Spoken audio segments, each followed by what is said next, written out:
আসসালামু আলাইকুম। এই ভিডিওতে আমরা দেখব জাভার মেথড। মেথড কি? মেথড হচ্ছে একটা ব্লক অফ কোড যেটা আমরা তখনই রান করতে পারি যখন এটা আমাদের কল করার প্রয়োজন হয়। অর্থাৎ কল করি তখন এটা রান হয় এবং মেথডের মধ্যে আমরা বিভিন্ন ডাটা পাস করতে পারি এবং যেটা প্যারামিটারের থ্রুতে। আর মেথডের উদ্দেশ্য হচ্ছে এটা স্পেসিফিক কোনো একটা কাজ করে। তো এগুলো থিওরিটিক্যাল কথা, বুঝতে কষ্ট হচ্ছে আমি জানি। তো মেথডের সুবিধাগুলা কি? মেথডের সুবিধা হচ্ছে কোডকে রিউজ করতে আমাদেরকে সুবিধা দেয় এবং কোডগুলোকে আমরা অপটিমাইজ করতে পারি। আমরা যদি ছোট্ট একটা সিনারিওর কথা বলি, যেমন আমার ধরেন একজন এমপ্লয়ির স্যালারি এবং বোনাস ক্যালকুলেশন করতে হবে। তো স্যালারি তার এবং বোনাস এই দুটা ক্যালকুলেশন করার জন্য আমার এখানে কিছু কাজ করতে হচ্ছে, লাইক স্যালারির সাথে বোনাস ক্যালকুলেশন করতেছি বা অথবা কত পার্সেন্ট দিচ্ছি ইত্যাদি ইত্যাদিতে আমি ক্যালকুলেশন করলাম। করার পরে এই স্যালারি এবং বোনাস বিভিন্ন ডিপার্টমেন্টে আমার প্রয়োজন হচ্ছে। তাহলে আমাকে কি করতে হবে? তাহলে বারবার গিয়ে আমি হচ্ছে যে আবার স্যালারির ক্যালকুলেশনটা আবারও করব, স্যালারি ক্যালকুলেশনটা আবারও করব।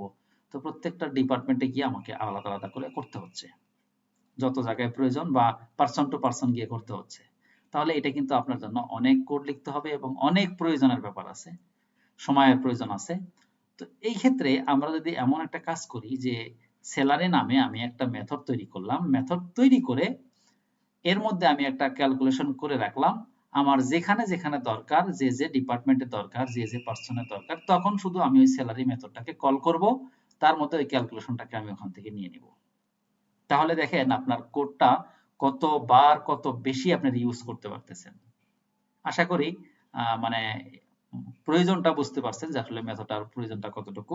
এবার আসেন যে মেথডটা আসলে কিভাবে ডিফাইন করতে হয়, কল করতে হয়, সেই জিনিসটা আমরা দেখি। তো মেথডের একটা সিনট্যাক্স, প্রথমত মেথডের আগে একটা অ্যাক্সেস মডিফায়ার দিতে হয়। Access modifier that means private, protected অথবা পাবলিক অথবা কিছুই না দিলে তো ডিফল্ট হয়। তো যাই হোক, আগে একটা অ্যাক্সেস মডিফায়ার দিতে হয়, দেন একটা রিটার্ন টাইপ দিতে হয়। রিটার্ন টাইপ হতে পারে ভয়েড অথবা ইন্টিজার, স্ট্রিং অথবা অন্য কিছু রিটার্ন টাইপ হতে পারে, এবং একটা মেথডের নাম। তো অ্যাক্সেস মডিফায়ার, একটা রিটার্ন টাইপ এবং হচ্ছে একটা মেথডের নাম। দেন যদি মেথডের মধ্যে কোনো প্যারামিটার দেন তাহলে ফার্স্ট ব্র্যাকেট তো দিতেই হবে। ফার্স্ট ব্র্যাকেট দিয়ে এর মধ্যে শুরু শেষের মধ্যে আপনি প্যারামিটার দিবেন বা প্যারামিটারের লিস্ট থাকবে। প্যারামিটারের লিস্ট কি সেটা আমরা দেখবো ইনশাআল্লাহ। তাহলে আমরা জানি যে একটা অ্যাক্সেস মডিফায়ার থাকবে, দেন তারপরে একটা রিটার্ন টাইপ এবং একটা মেথডের নাম, ফার্স্ট ব্র্যাকেট শুরু শেষ, দেন সেকেন্ড ব্র্যাকেট শুরু শেষ করে এর মধ্যে হচ্ছে আমরা কাজগুলো করব এবং এটাকে একটা বডি পার্ট বলা হয়, বডি, মেথডের বডি।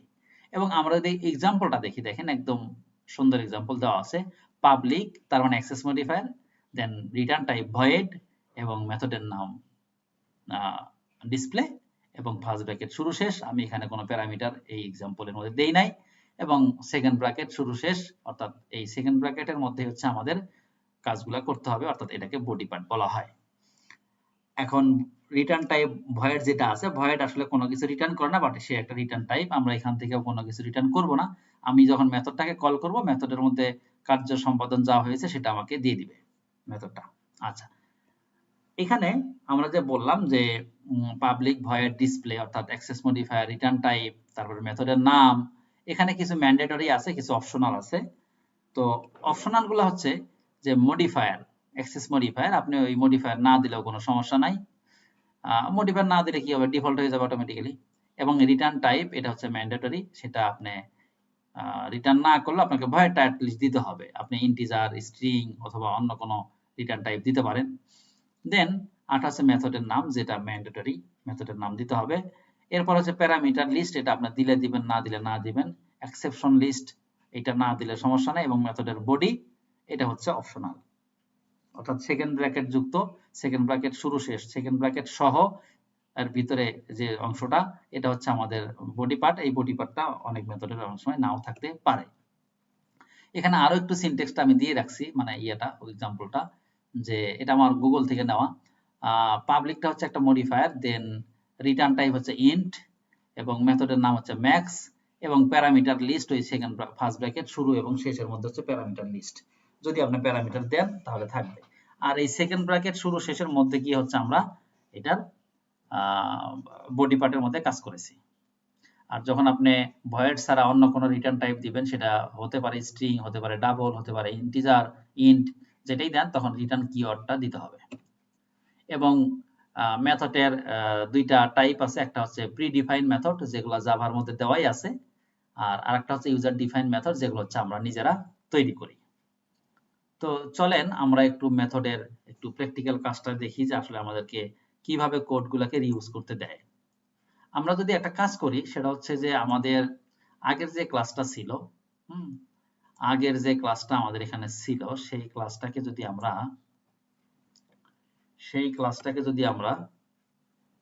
আচ্ছা, আমার এখানে কি রোড ছিল, এখানে সম্ভবত এখানে ফার্স্ট ব্র্যাকেট শুরু শেষ এখানে হবে। আচ্ছা, তো আমরা আগের ক্লাসে হচ্ছে আগের ভিডিওতে দেখেছিলাম যে একটা ক্লাস এবং অবজেক্ট কিভাবে তৈরি করতে হয়। আমরা সেই জায়গাতে এই কাজগুলো করেছিলাম, কিছু 3টা বা 4টা ভেরিয়েবল ডিক্লেয়ার করেছিলাম এবং অবজেক্ট তৈরি করেছি। অবজেক্ট তৈরি করে আমরা এখানে এগুলাকে প্রিন্ট করে দিয়েছি, তাই তো? আচ্ছা, এখন আমরা যে কাজটা করতে চাই সেটা হচ্ছে এই কাজটাই আমরা একটা মেথডের মাধ্যমে করতে চাই, যাতে করে আমার এই কাজটা একটু সহজ হয়ে যায়। হ্যাঁ, তো চলেন আমরা সেই কাজটা একটু করি। সেই কাজটা করার জন্য আমরা যেটা করব সেটা হলো যে আমরা এখানে একটা মেথড তৈরি করব। অ্যাক্সেস মডিফায়ার আপনি না দিলেও সমস্যা নেই, আমি দিচ্ছি পাবলিক ভয়েড আমি ইএমপি ডিটেলস বা ইএমপি ডিটেলস যেটাই নাম দেন, ডিটেলস প্যারামিটার লিস্ট দিচ্ছি না। এখানে এসে আমি এই জিনিসগুলোকে প্রিন্ট করব। এগুলাকে এখানে গিয়ে প্রিন্ট করব। এখানে আমি আর এটা রাখছি না, এখানে গিয়ে আমি এখানে প্রিন্ট করব। এখানে প্রিন্ট করার ক্ষেত্রে আমি এখানে শুধুমাত্র প্রিন্ট করব। আমি সাপোজ এখান থেকে নাম দিব, নাম বা ইএমপি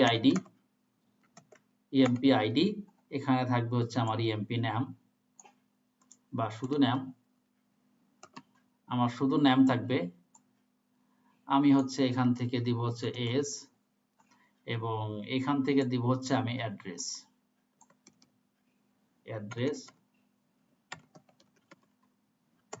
দিলাম। হ্যাঁ, দেওয়ার পরে এবার আমি এখানে গিয়ে এখন ভ্যালুগুলা অ্যাসাইন করে দিব। যেহেতু আমার ইএমপি আছে তাহলে আমি কি করব, ইএমপিও ডট ইএমপি আইডি আমি এখানে ভ্যালুটা দিয়ে দিব 101।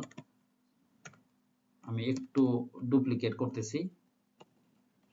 এখানে ইএমপি নাম সরাসরি নাম, এখানে আমি স্ট্রিং দিব কামাল, তারপর হচ্ছে এখানে দিব হচ্ছে এস এবং ডেফিনেটলি আমি এখানে একটা এস দিব, দেন এটা অ্যাড্রেস এবং এখানে একটা স্ট্রিং। হ্যাঁ, ওকে। এবার আমার কিন্তু আর এখানে আলাদা আলাদা করে প্রিন্ট করার আর দরকার নেই, আমি এখানে একবার প্রিন্ট করেই রেখে দিয়েছি। এখন এখানে যেটা আমি করব সেটা হচ্ছে যে আমি বলবো যে ইএমপি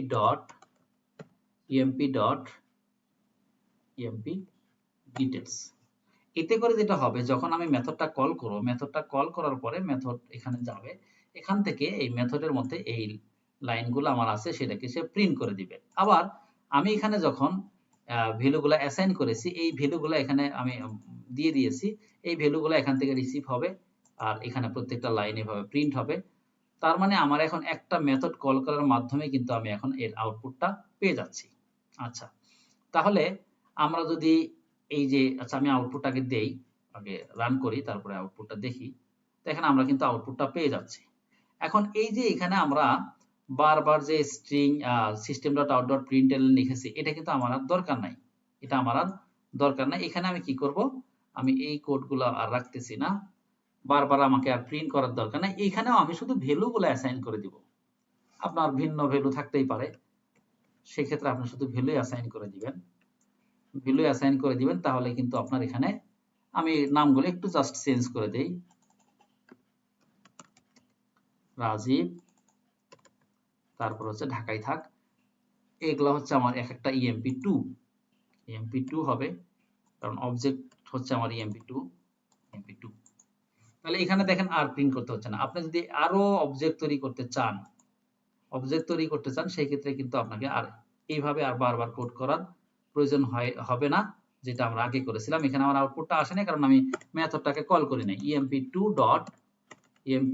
ডট আমার emp details,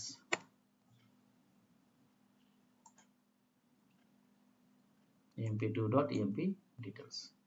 এখন আপনি যতবারই অবজেক্ট তৈরি করেন, অবজেক্ট তৈরি করে শুধুমাত্র ভ্যালুগুলা দিয়ে দিবেন।